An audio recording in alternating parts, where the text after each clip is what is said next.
Hello everyone and welcome to Rollinish. I'm Matt, and in today's video we're going to be looking at the Wizard Arcane Traditions, specifically the Schools of Divination and Enchantment. If you haven't done so already, check out our class playlist for the Intro to Wizard. This is going to talk about all the features all wizards get. Then I would suggest you look into the videos that talk about other arcane traditions, such as the Schools of Abjuration, Conjuration, Evocation and Illusion, and Necromancy and Transmutation. Jumping into the School of Divination, this is going to be the subclass for one that is going to have to seek a clearer understanding of the past, present, and future. You're peeking behind the veils of space, time, and consciousness, and you look to master the spells of discernment, remote viewing, supernatural knowledge, and foresight. When you choose the School of Divination, you become a divination savant.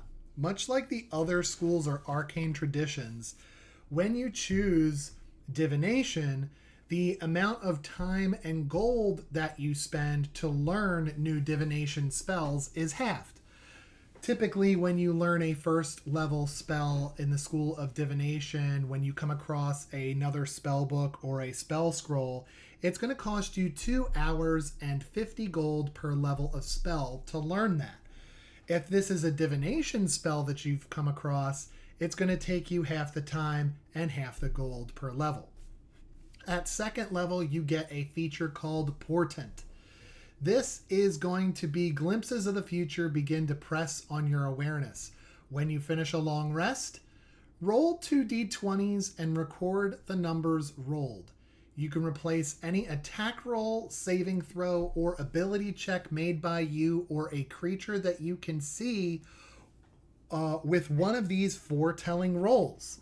So if you go to make an attack roll or a saving throw or ability check and you roll really low, you can take one of these 2 rolls that you made to start your day and replace it, perhaps turning a miss into a success. It could be done on yourself or another person that you can see, which is really, really cool. You can use this only one time. Once you finish a long rest, you lose any unused foretelling die. And then, of course, you can roll 2 more d20s, and that's your new foretelling die because you've long rested. That's pretty cool. At 6th level, you get Expert Divination. Casting divination spells comes so easily that it expends only a fraction of your spell casting efforts. When you cast a divination spell of 2nd level or higher using a spell slot, you regain 1 expended spell slot. The slot you regain must be of a level lower than the spell you cast and can't be higher than 5th. So if you're casting between 2nd level and higher and you have expended spell slots of 1 through 5, you can regain an expended spell slot as long as it's lower than what you just cast, meaning you're not going to cast a 3rd level spell and regain a 5th level spell slot. What it's saying is you can cast a 3rd level spell and regain a 1st or a 2nd, or a 4th level spell and regain a 3rd, a 2nd, or a 1st. Does that make sense?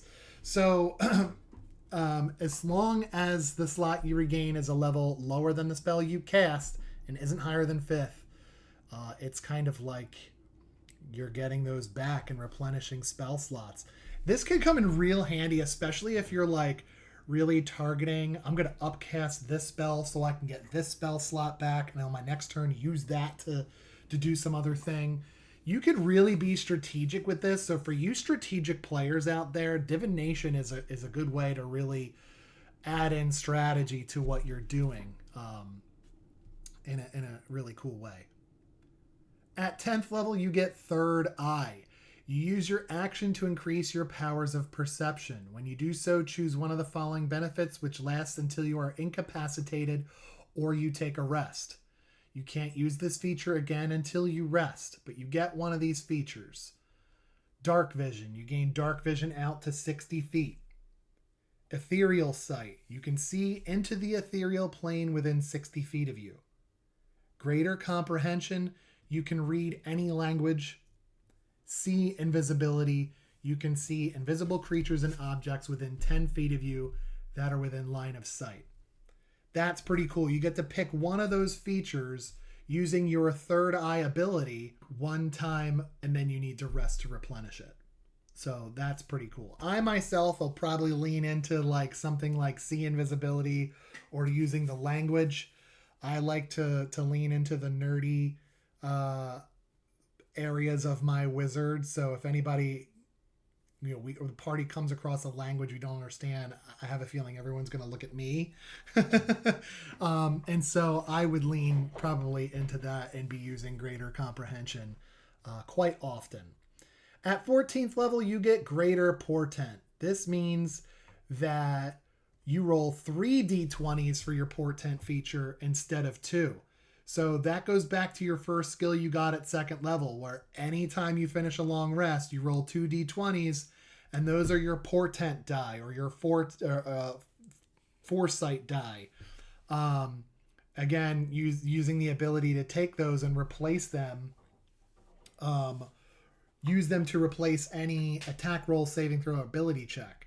So, being able to roll 3 at 14th level and have those, especially if you roll really high and just hang on to them and wait for that moment to frustrate your TM by being like, actually, I don't roll a 6. I roll an 18 because I'm going to use my foretelling die on this.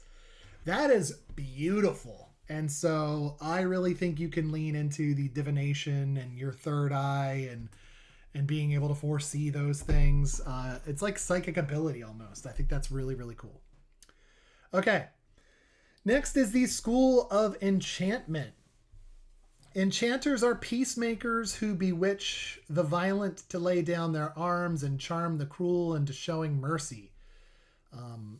Others could be tyrants who magically bind the unwilling into their service.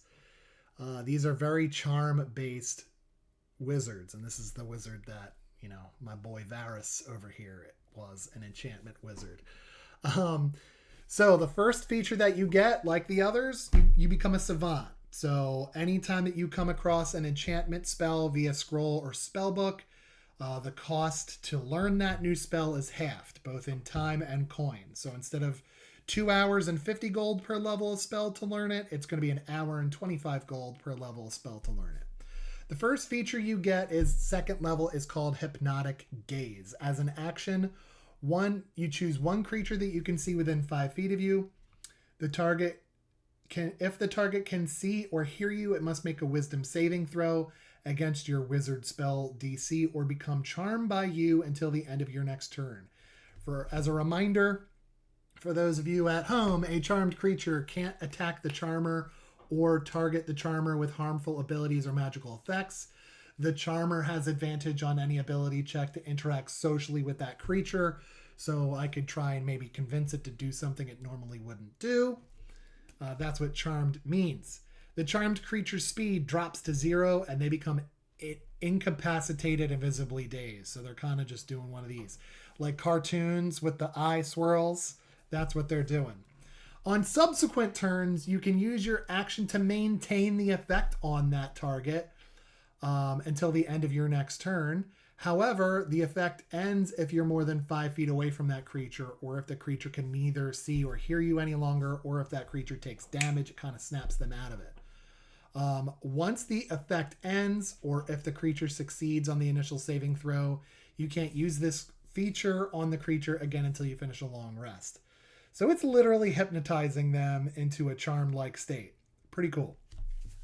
At 6th level, you learn Instinctive Charm. When a creature you can see within 30 feet of you makes an attack roll against you, you can use your reaction to divert the attack, provided that another creature is within the attack's range. The attacker must make a wisdom saving throw against your wizard spell save DC. On a fail, the attacker must target the creature that is closest to it, not including you or itself. Be careful with this because that could be a teammate of yours. It could also be, another enemy of yours, which is great. But you want to look for your teammates before you try to use this feature. On a failed save, the attacker must target a creature that is closest to it, not including you or itself. If multiple creatures are closest, the attacker chooses which one to target.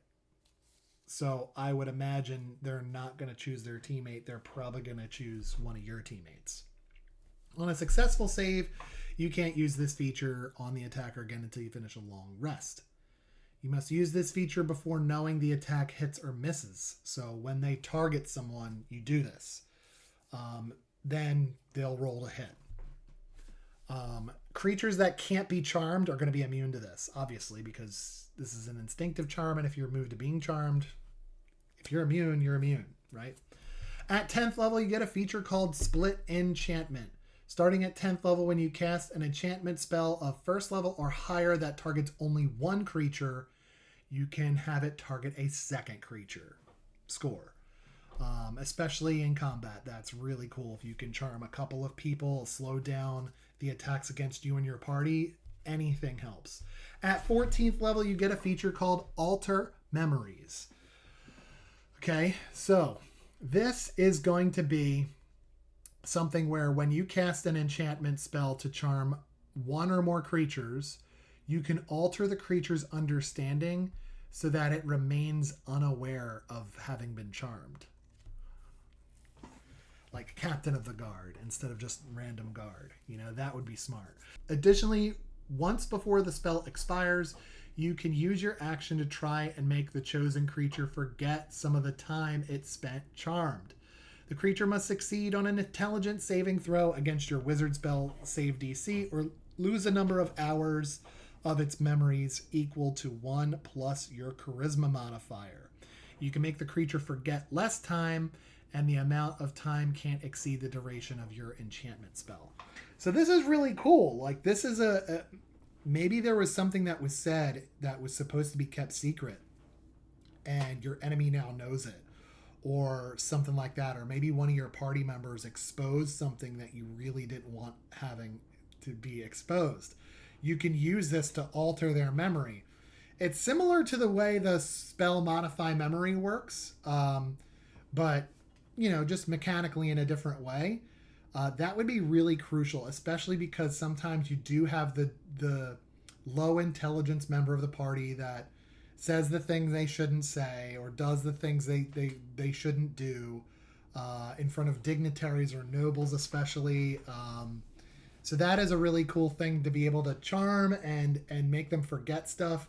Very, very cool stuff. Okay, so my friends, that is your School of Divination and School of Enchantment options for your Arcane Tradition, which is the Wizard subclass available for selection at level 2. Again, if you haven't done so already, check out the Intro to Warlock video, the Arcane Tradition, Schools of Abjuration and Conjuration video, or coming soon, the Schools of Evocation and Illusion video, or the Schools of Necromancy and Transmutation videos. Until then, have fun building your wizard, and we'll see you at the table.